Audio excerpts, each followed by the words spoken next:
ল'ৰাটোক মই কৈ আছোঁ যে নাকাটিবি নাকাটিবি।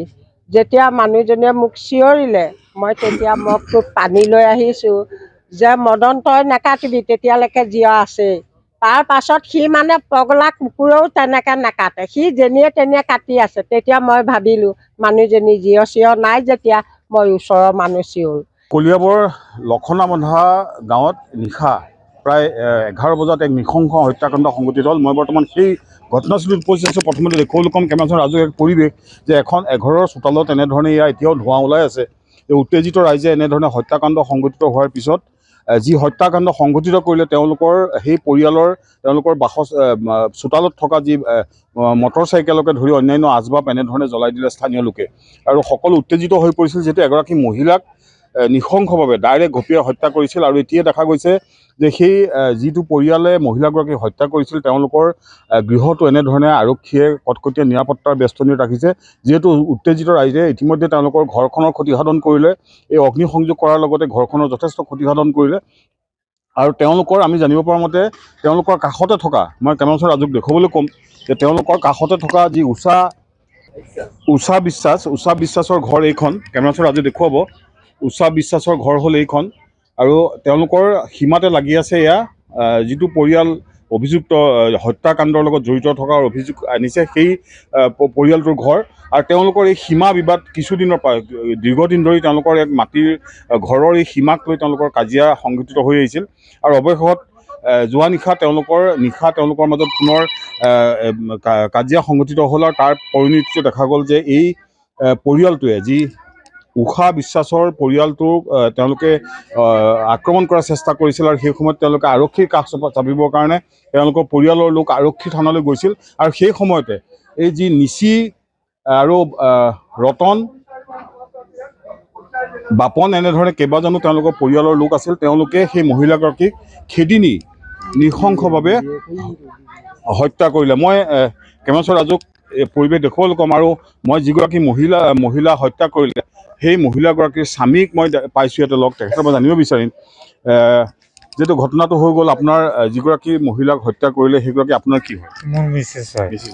কিহৰ কাৰণে ঘটনাটো হ'ল? ঘটনাটো এতিয়া ইহঁতে ৰাতি অলপ নিচা খাই মানে এই গালি গালাজ কৰি তাৰপিছত মানে অলপ মাৰধৰ কৰিলে। সিহঁতে হ'ল 12-14টা মানুহ, আমি হ'লো 2টা মানুহ। সিহঁতৰ লগত পলাব নোৱাৰিলোঁ। আমি আইনত যাম বুলি মানুহ এঘৰত গ'লোঁ। তেনেকুৱাতে ঘৰৰ পৰা ফোন মাৰিছে বোৱাৰীটোৱে, বোলে আপোনালোক ক'ত আছে ঘৰলৈ গুচি আহক, মোৰ মাক কাটি পেলালে এই বুলি কওঁতে তাৰপিছত সিহঁতেতো কোনে কোনে জড়িত আছিল এই হত্যাকাণ্ডত? সিহঁতৰ গোটেই পৰিয়াল। কি নাম আছিল? এই নিচি মুৰব্বী নেকি ঘৰ? মুৰব্বী। তেওঁৰ পুত্ৰ আছিল? তেওঁৰ পুত্ৰ মদন ডাঙৰটো, মদনৰ পিতেক দীপংকৰ, শংকৰ, আকৌ নিচিৰ পিতেক ৰতনৰ পিতেক বাপন, তাৰপিছত তাৰ মাইকী, তাৰ ছোৱালী এইবিলাক আছে। আকৌ দীপংকৰৰ ঘৈণীয়েকো আছে, এই মদনৰ বোৱাৰী। তেওঁলোকক এতিয়া আটক কৰিছে নেকি? আটক কৰাটো এতিয়া মই ক'ব নোৱাৰো, মইতো হুচ জ্ঞানত নাই। মোক আকৌ চিভিলত লৈ গ'ল ৰাতি, চেলাইন টেলাইন দি ঠিক কৰি ৰাতিপুৱা আনিছে।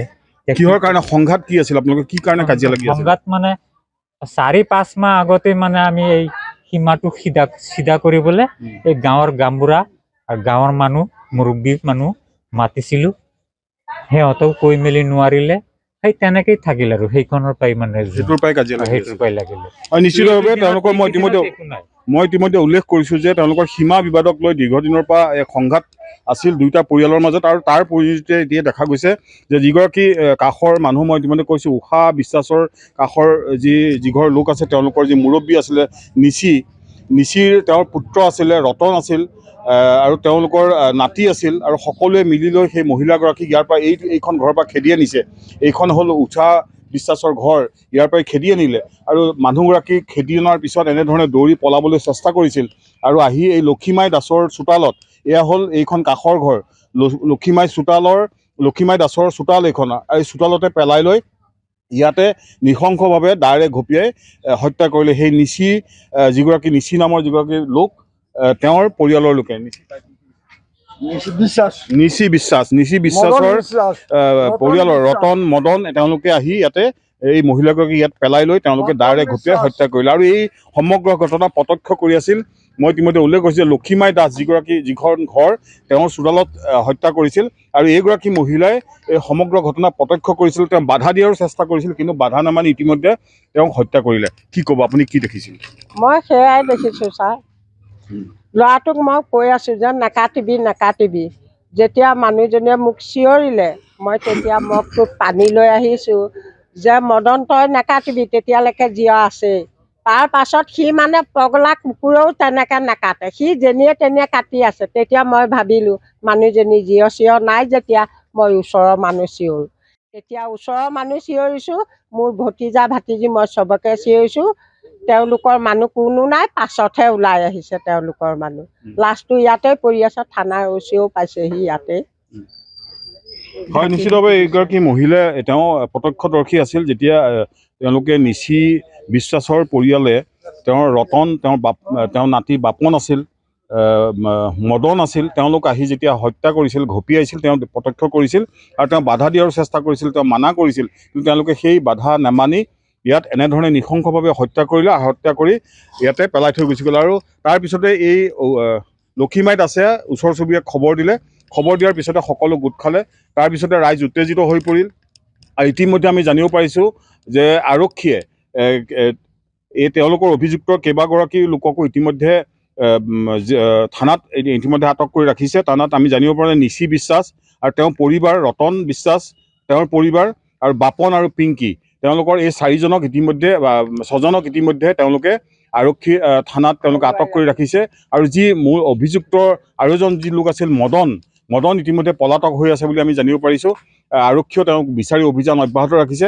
আৰু এই ঘটনাক লৈ ৰাইজ যথেষ্ট উত্তেজিত হৈ পৰিল। আৰু পৰৱৰ্তী সময়ত ৰাইজে সেই যি অভিযুক্তৰ ঘৰ সেইখন ভাঙি লণ্ডভণ্ড কৰাৰ লগতে তেওঁলোকৰ চোতালত থকা মটৰ চাইকেলকে ধৰি অন্যান্য আচবাবত তেওঁলোকে অগ্নিসংযোগ কৰিলে। আৰু পৰৱৰ্তী সময়ত আৰক্ষী ইয়াত উপস্থিত হৈ পৰিস্থিতি নিয়ন্ত্ৰণৰ চেষ্টা কৰে। আৰু বৰ্তমানো দেখা গৈছে যে সেই নিচি বিশ্বাসৰ ঘৰখন তেওঁলোকে কটকটীয়া নিৰাপত্তাৰ বেষ্টনীত ৰাখিছে। যিহেতু ৰাইজ যথেষ্ট উত্তেজিত হৈ আছে, সকলোৰে এটাই দাবী যে সেই হত্যাকাণ্ডত জড়িত থকা সেই পৰিয়ালটোক ইয়াৰ পৰা আঁতৰাই পঠাব লাগে। তেওঁলোকে ইয়াত কোনো কাৰণতে এইখন গাঁৱত তেওঁলোকে থাকিবলৈ নিদিয়ে। যিহেতু কোনো কাহানিও এইখন গাঁৱত এনেধৰণৰ হত্যাকাণ্ডৰ ঘটনা সংঘটিত হোৱা নাছিল। গতিকে এই পৰিয়ালটোক ইয়াৰ পৰা আঁতৰাই নিব লাগে, অন্যথা গাঁৱৰ ৰাইজে তেওঁলোকক ইয়াৰ পৰা উচ্ছেদ কৰিব বুলি সকলোৱে দাবী জনাইছে।